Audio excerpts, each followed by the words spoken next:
കൊല്ലത്തിൻ്റെ ഇടയിൽ രണ്ട് കൊല്ലമായിട്ടാണ് ഈ തിമിംഗലം സ്രാവ് എൻ്റെ വലയിൽ കുടുങ്ങുന്നത്. 4 പ്രാവശ്യം കുടുങ്ങിയിട്ടുണ്ട്. ഇപ്പം ഒരു മാസത്തിന് മുമ്പാണ് ശംഖുമുഖത്ത് വെച്ച് എൻ്റെ വലയിൽ കുടുങ്ങിയത്. ഇങ്ങനെ അടുത്ത് വരുമ്പോൾ വല ഇങ്ങനെ അടുത്ത് വരുമ്പോൾ മാത്രമേ അത് കാണാൻ പറ്റുള്ളൂ. ഒരുപാട് ഉള്ളിലായിരുന്നാൽ കാണാനൊന്നും പറ്റില്ല.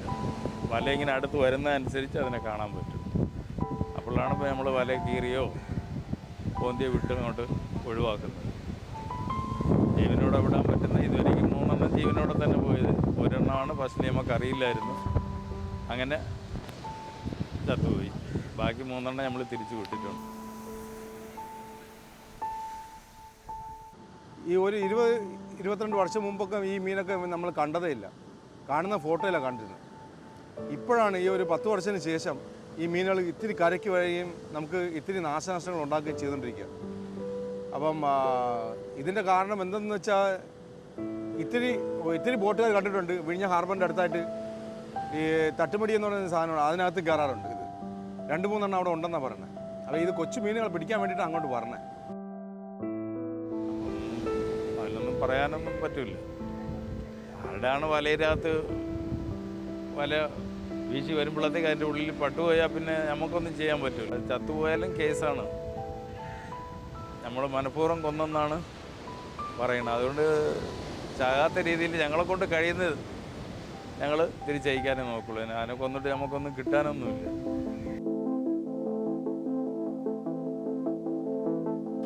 ഇതിൻ്റെ പ്രധാനപ്പെട്ട ഈ തിമിംഗല സ്രാവ് നേരിടുന്ന ഭീഷണികൾ തീർച്ചയായിട്ടും ഒന്നാമത്തത് മത്സ്യബന്ധനവുമായിട്ട് ബന്ധപ്പെടുത്തി തന്നെയാണ്.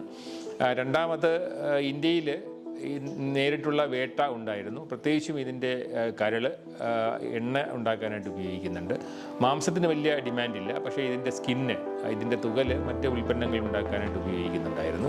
ഇതാണ് പ്രധാനപ്പെട്ട റീസൺ. പിന്നെ ഇതിൻ്റെ ചിറകുകൾ വിദേശത്തേക്ക് കയറ്റി അയക്കുന്നുണ്ടായിരുന്നു.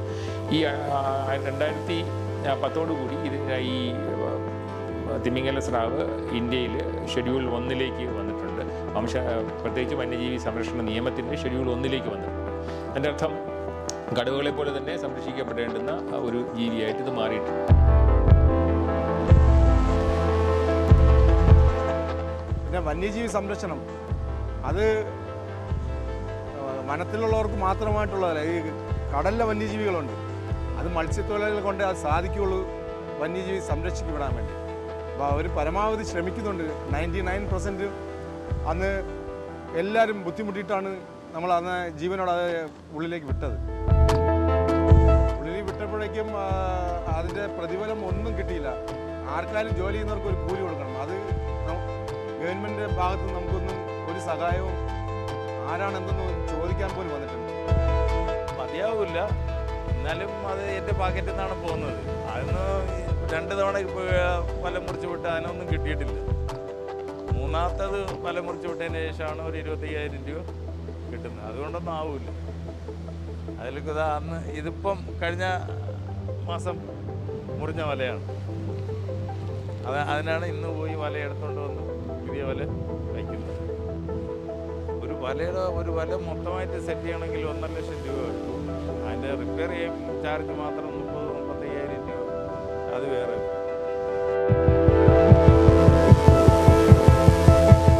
ഇതിനു മുമ്പ് ഒരു പ്രശ്നമുണ്ടായി.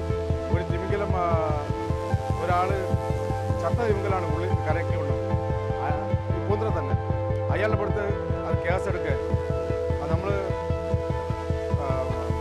വനവകുപ്പുമായിട്ട് സംസാരിച്ചപ്പോൾ, പ്രമോദ് സാറുമായിട്ട് സംസാരിച്ചപ്പോൾ അത് ക്ലിയർ ആക്കി നമ്മൾ സംസാരിച്ചു. അത് നമ്മളായി കൂടി പിടിച്ച മീനല്ല. ചത്ത് മൂന്ന് മീൻ മേളിൽ കൊണ്ടുവന്നപ്പോഴേക്കും അയാളുടെ പുറത്ത് കേസായി 7 വർഷം ജയിലെന്ന് പറഞ്ഞിട്ട് പിന്നെ എങ്ങനെയോ അത് കേസ് നടന്ന് പോവാണ്. എന്ത് പറ്റുമെന്ന് അറിയില്ല. അത് മാത്രമല്ല, ഇതിൻ്റെ വേട്ടയാടൽ ഏറ്റവും കൂടുതൽ പിന്നെ തിമിംഗല സ്രാവിൻ്റെ ഒരു ജനസംഖ്യ ഉണ്ടെന്ന് കണ്ടെത്തിയിരുന്നത് ഗുജറാത്ത് തീരത്താണ്.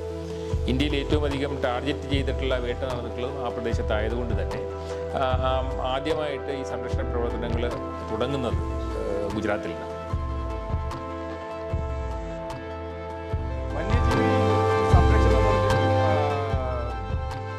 വനത്തിലൊക്കെ കൊടുക്കുന്നുണ്ട്. പക്ഷേ ഈ കടലിൻ്റെ വന്യജീവി സംരക്ഷണം മത്സ്യത്തൊഴിലാളികളെ കൊണ്ട് സാധിക്കുള്ളൂ.